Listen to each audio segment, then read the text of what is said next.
Buenos días, Gustavo. Recibe saludo de Fundación DC Luz.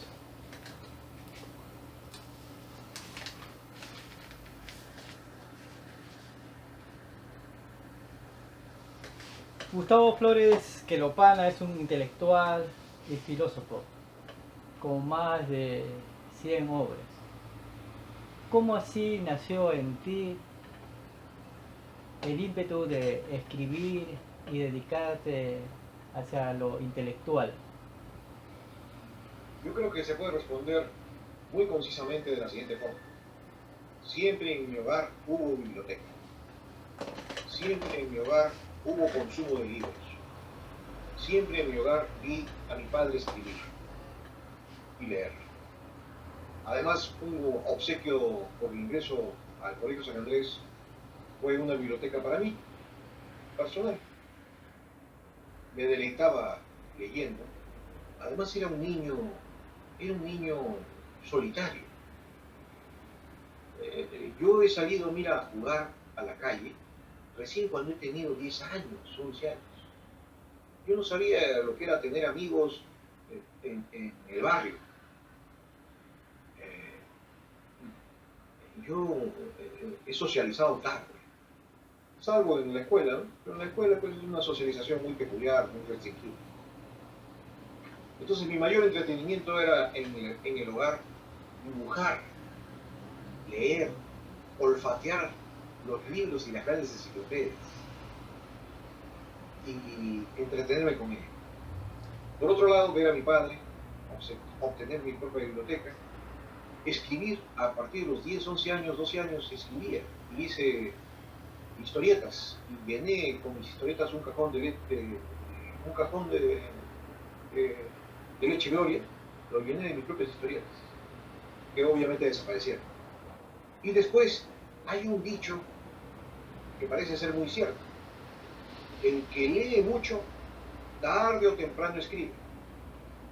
Y efectivamente, yo recuerdo que mis lecturas me llevaban a hacer mis propias reflexiones y pensamientos. Y llenaba cuadernos y blogs reflexionando sobre la mayor diversidad de temas. Por eso creo que se cumple este adagio que el que lee mucho, tarde o temprano escribe. ¿Qué cosas deberían hacer los padres para incentivar a sus hijos de repente a leer ahora en esta sociedad que muy poco tiende hacia la lectura? El ejemplo enseña. Yo recuerdo que mi principal estímulo para el amor a los libros y a la lectura fue que mis hermanas, mi madre, mis tías me leían para que yo durmiera. Yo me dormía con lecturas que me hacían estos personajes que te acabo de mencionar. Entonces para mí era algo maravilloso lo que podía escuchar que salía de los libros. El ejemplo enseña. Si tú ves que en el hogar se lee, tarde o temprano leerás. Y así fue mi introducción al mundo literario, al mundo de las letras, de los libros. ¿Y cómo era tu relación con tus hermanas, con tu familia? ¿Se llevaban bien? ¿Algunas veces tenían ideas encontradas? No, en realidad no, porque yo era el tercero y el único varón. Mis dos hermanas, ya tú verás que las mujercitas son inclinadas a la ternura, al cuidado, ¿no? Yo era el hermanito menor, me cuidaban, yo ni recuerdo los juegos que participaban, casi me invitaban a tomar té, pero yo era un niñito, yo era el varón que iba a la casa de ellas en la ficción infantil, invitado a tomar té. Pero como eso no era importante para mí, no lo recuerdo, ¿no? Ellas me cuentan. Lo que yo recuerdo son mi biblioteca, mis libros, cómo jugaba, me metía a la biblioteca de mi padre y sacaba lo más diversidad de libros. Eso sí recuerdo. Algunas Sí. veces en el colegio, cuando uno tiene ideas propias, los profesores un poco que no quieren aceptar esas ideas y te obligan a que acepten las suyas. ¿Hubo de repente en tu colegio, en tus estudios, algo de esas situaciones? Debió haber habido, pero no dejaron ninguna huella en mi espíritu. Yo he sido criado, quizás por ser el tercero, con mucha libertad, con mucha autoestima, con mucha consideración. Y entonces eso me dio cierta independencia de las opiniones de otros. No es que fuera indiferente, sino que no dependía mi manera de ser ni de pensar de lo que pensaban los demás. Y más bien siempre llamaba la atención mi manera independiente de pensar. Tanto así que buscaban mi consejo, buscaban mi opinión. Y yo recuerdo, por ejemplo, cuando era niño, ya no en la secundaria, sino cuando era niño, porque en la secundaria era líder, llegué a ser presidente del Consejo Estudiantil, en tercero de media, por tanto tuve que aguantar un cuarto y quinto verso, entonces se suprimió el Consejo Estudiantil. Pero en primaria yo recuerdo que llevaban unos grandes libros en inglés, Life, pero en inglés, pero lleno de ilustraciones del mundo prehistórico, del mundo natural. Y mis amigos se concentraban alrededor mío y decían, maravillados por esos libros. Yo creo que era el único que llevé libros, ¿sí? No había otro que había llevado esos libros. Y veían fotografías fabulosas, dibujos de civilizaciones antiguas. Hasta ahora los conservo esos libros, con mucho cariño. ¿Y cómo nace en ti la idea de estudiar filosofía? Surgió de manera accidental, a raíz de una vacación breve que tuve en Arequipa, en donde escribí un tratado de 50 páginas sobre filosofía, que lleva un título muy complejo que lo resumí, Crítica a la razón cósmica, pero en ese entonces se llamaba Sentido de las probabilidades y de los posibles de la crítica de la razón ortodoxa, un título totalmente complejo. Pero lo escribí 50 páginas, que fue una reflexión desde el número hasta la reflexión de la realidad divina. Eso fue lo que me definió seguir filosofía. Y así postulé a San Marcos, porque antes había postulado, estaba tan extraviado en mi vocación que había postulado a ingeniería. Entonces, siendo muy bueno en filosofía en secundaria, ya en San Marcos se reafirmó mi amor a la filosofía gracias al conocimiento de tres grandes maestros. Ya creo que era lo último de maestros que quedaba en San Marcos, de grandes maestros. El doctor Juan Abugataz, gran politicólogo, gran orador. El doctor José Russo Delgado, uno de los más grandes helenistas en América Latina, un erudito. Y el doctor Sixto García, un gran kantiano, que conocía perfectamente las obras en propio idioma alemán, y que había heredado la cátedra de Kant de la doctora Nelly Festini, la cual a su vez heredó del doctor Walter Peñalosa. O sea, había toda una generación, una cadena de filósofos, y un magisterio kantiano en San Marcos. Entonces, conocer estos personajes que eran en realidad formadores y estimuladores del pensamiento filosófico, me ayudó mucho. Mucho más tarde, ya fuera de la universidad, ya habiendo pasado yo mi etapa marxista, ya cuando estaba ingresando en la etapa culturalista, conozco a un personaje también que fue muy nutritivo intelectualmente y que lo conocieron también amigos como tú. Me refiero al doctor, el embajador Antonio Belaúnde Moreira, gran intelectual, un hombre de sincera fe cristiana, de cultura enciclopédica, renacentista, y que realmente constituyó un estímulo para mi madurez y recuperación de mi fe cristiana. Porque yo he sido filósofo agnóstico en la universidad, filósofo ateo fuera de la universidad, y el conocimiento de este valor intelectual me hizo recuperar la fe cristiana. En ese sentido, valoro mucho. Entonces, y así como se ve, mira, el derrotero intelectual está lleno de cosas tan casuales, tan azarosas, que no dependen de uno, y que más bien se siente a veces la mano de la providencia, que resulta casi misterioso. Decir, por cuál cauce va a desembocar el sendero del pensamiento y el sendero del espíritu. ¿Tienes contacto? Porque el que piensa en el fondo es más que la razón, es el espíritu. ¿Tienes contacto con alguno de los compañeros con los que estudiaste filosofía? Claro, claro, los ¿Todos, amigos, todos los que estuvieran contigo se han vuelto grandes filósofos? pues es una pregunta comprometente, ¿no? En realidad, el gran filósofo no necesariamente tiene que ser muy fecundo en publicar y escribir. Por ejemplo, tenemos el caso de Peirce. Peirce no era fecundo para publicar. Y todo lo que escribió al final de su vida fue compilado. Entonces, ese es un caso extremo, ¿cierto? Hay filósofos que han sido muy fecundos. Hegel lo fue, Kant lo fue.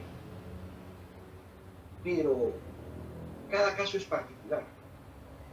En otras palabras, no se, la fecundidad de un filósofo no se mide por la cantidad de obras, se mide por la originalidad de sus ideas. Así se puede tener una noción de la fecundidad del pensador. Porque en ese caso ellos fueron profesores, pero tampoco un filósofo debe ser necesariamente profesor, porque de lo contrario no hubiesen existido los filósofos griegos, ni tampoco hubiesen existido los filósofos orientales, que no eran parte de una academia ni de una universidad. Entonces, mira cuántas variables debe ser considerado en lo que concierne a la creatividad de la filosofía. No está en función ni de la academia, no está en función ni de la producción en libros, sino quizá la mayor fidelidad en el conocimiento de su autenticidad como pensador es y son la originalidad de sus ideas. Lo cual quiere decir extravagancia, lo cual no quiere decir extravagancia, lo cual quiere decir autenticidad de las ideas en conexión con los problemas reales de la existencia. Hace algún tiempo escuché de otros filósofos también la idea de que ya no existen filósofos, que la mayoría se dedicaba a hacer filosofemas y no a filosofar. ¿Qué piensas al respecto? Bueno, es un fenómeno reiterativo. Ha sucedido en todas las etapas de la historia. Sin embargo, lo que no ha sucedido, y está sucediendo ahora, es que surgen profesores de filosofía que están proclamando el fin de la filosofía misma. Uno de ellos es, por ejemplo, Lyotard, otro es Rorty, y otros que prácticamente ponen el santo y seña en la defunción del pensamiento filosófico, sobre la base de que si ya no existe la verdad, si ya no es válida la razón, si la verdad es relativa, si los valores dependen de la vara de cada quien que lo quiere medir, entonces ¿de qué filosofía estamos hablando? Es un mero cuento, un mero relato, una mera narrativa. La filosofía merece morir. Pero esa es la versión falsa y errónea de la filosofía del nihilismo, de la filosofía de la contemporaneidad, a la cual tenía que desembocar necesariamente sobre las bases del pensamiento moderno. Porque el pensamiento moderno es profundamente subjetivista. Es la desembocadura natural del idealismo subjetivo, no del idealismo objetivo, del idealismo objetivo de un Platón, de un Aristóteles, no. Ese es el derrotero natural, el nihilismo es el derrotero natural del idealismo subjetivo, porque tenía que desembocar entonces en la hegemonía absoluta de la subjetividad que proclama lo que es incluso la verdad, el bien y el mal. ¿Cómo es un día normal en la vida de Gustavo Flores Quelopana? Bueno, en realidad la pregunta no es fácil de responder, porque el pensador no puede regir sobre el viento del espíritu. El espíritu sopla donde quiere. En otras palabras, uno después de su desayuno, de sus alimentos, puede sentarse a leer un libro sobre el cual tiene un gran interés y estar estudiando, o puede estar desarrollando algún pensamiento particular, o algún proyecto, puede estar uno dedicándole horas en la planificación. Y quizá aparece el soplo del Espíritu, que te puede absorber 1 minuto, 10 minutos, 30 minutos, 1 hora, un día, y no darte cuenta de lo que está sucediendo. Tanto ni a veces ni en los alimentos uno se recuerda. Entonces, el pensador, hay un fenómeno especial en él. Él no es dueño de su tiempo, ni tampoco el tiempo es dueño de él, sino que el tiempo y él están en función de la inspiración que recibe. ¿Y qué es la inspiración? Es un fenómeno misterioso, complejo, enigmático. Pero eso es lo que lo diferencia del escribiente por proyecto, por planificación, por disciplina. El pensador no es un galeote de la pluma, como le gustaba decir a Balzac, que era uno de los grandes novelistas del siglo XIX. No es un esclavo de la pluma. El pensador es un esclavo de la inspiración del espíritu. Y por eso que el pensador le cuesta mucho regirse y sujetarse a las normas, a disciplinas externas, a horarios, a jefaturas, a organizaciones. Siempre el pensador es una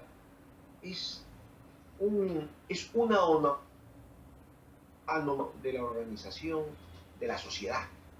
Se excluye. Él se rige por sí mismo. Es autotélico y autónomo. Porque así lo exige su espíritu y lo exige su propia labor. La creatividad sigue siendo hasta el día de hoy un gran misterio en la explicación psicológica. Pero es un misterio apasionante incluso para la filosofía. En vista que tú posees una gran facilidad de palabra, ¿también tienes facilidad de palabra con el sexo opuesto? De repente, cuando te conociste con tu esposa, ¿podías expresar mejor tus ideas o de repente fue algo contrario? Es una pregunta interesante, ¿no? Porque tiene que ver con el mundo de los filósofos y las mujeres, que generalmente es un mundo que no siempre ha sido armonioso, sino muchas veces conflictivo. Tanto así que los filósofos hemos sido tildados de misóginos, lo cual yo creo que es una exageración y una unilateralidad. En el mundo de la filosofía hay de todo, como en todas partes. Pero en mi caso particular, obviamente que me dieron palabras, pero las palabras no fueron lo importante, fue la acción. Y hay otro asunto más, la decisión. Y hay otro asunto más, la mirada. Hay otra cosa más. El hombre se cree el conquistador, pero en realidad el que abre las puertas de la conquista es la mujer. Ella ya ha estudiado. Crees tú que estás estudiando a la mujer, pero ella ya te estudió brevemente. Y de acuerdo a lo que le convenga o lo que ella cree o tiene del prototipo de hombre, es posible la relación. Es un asunto apasionante, en realidad, que es parte de la filosofía de la mujer, como tema filosófico, filosofía del feminismo, que no tiene que ver nada con el feminismo nazi, no tiene que ver nada, pero también es tema de la filosofía. La realidad femenina, en realidad, es también parte de la filosofía y un objeto legítimo de reflexión filosófica. Un objeto que merece mucha atención. Para terminar, quisiera algún comentario sobre la realidad sociopolítica que vive nuestro país y de repente alguna idea para mejorar. No es diferente a la que vive el mundo actual. Sin embargo, tiene sus bemoles nacionales. En realidad, sobre todo es la juventud la que se siente profundamente conmocionada por los escándalos sucesivos de corrupción que se han puesto al descubierto. Las últimas elecciones, resultados electorales de carácter municipal, lo han puesto de manifiesto. La juventud ha emitido un voto reflexivo, que no era su característica. La juventud emitía generalmente votos emocionales, o votos de índole por gusto sexual, pero no era reflexivo. Estos escándalos reiterados de corrupción en el Perú ha conmovido la conciencia juvenil. Y esto se ha vertido en un voto mucho más más pensado. Lo cual quiere decir que hay esperanza en el estamos azotados y asolados por una profunda tradición de corrupción. Hay un libro de Quirós sobre la historia de la corrupción en el Perú. Quizás su más preocupante conclusión es que la corrupción en el Perú es endémica, extendida y profundamente arraigada. Esa quizás sea su más preocupante conclusión, lo cual es cierto. Pero eso no significa que es una cosa invencible, porque para vencer a la corrupción, en primer lugar, hay que pensar no solamente en la existencia de un gran líder, sino también hay que fortalecer la familia. Y la familia, que es el núcleo de la sociedad, continúa su vertiginoso ritmo de disolución con estas versiones de la LGTB de otro tipo de familias.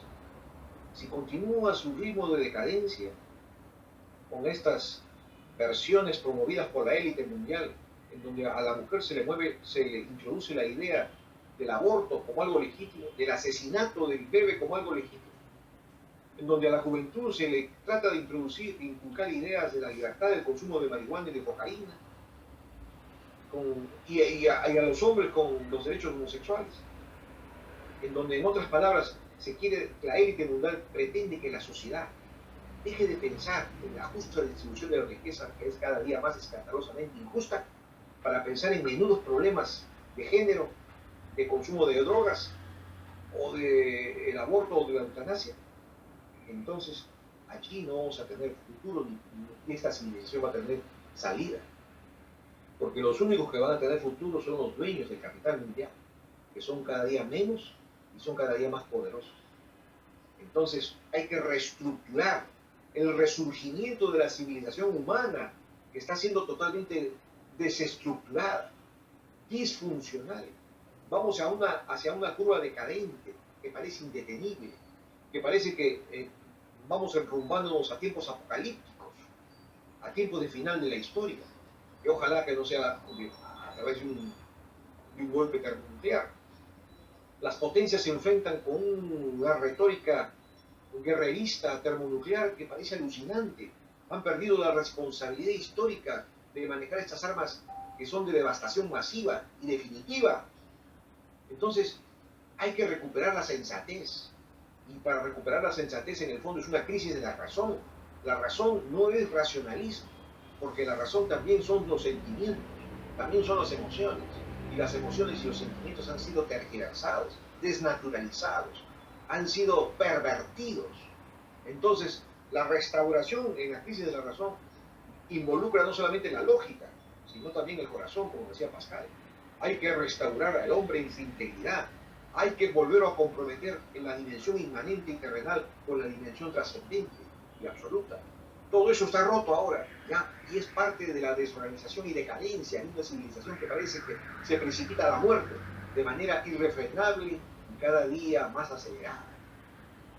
Pero no perdemos la esperanza. Los hombres de buena voluntad y las personas que tienen buen corazón no deben perder la esperanza. Tienen que enrumbarse hacia el camino del bien y de la verdad. Pero ello no es fácil, porque las fuerzas externas continuamente están bombardeando día a día por los medios masivos de estupidización social, a los cuales atenazan la mente de los seres humanos, los manipulan y no les dan la libertad que debe estar en sus manos.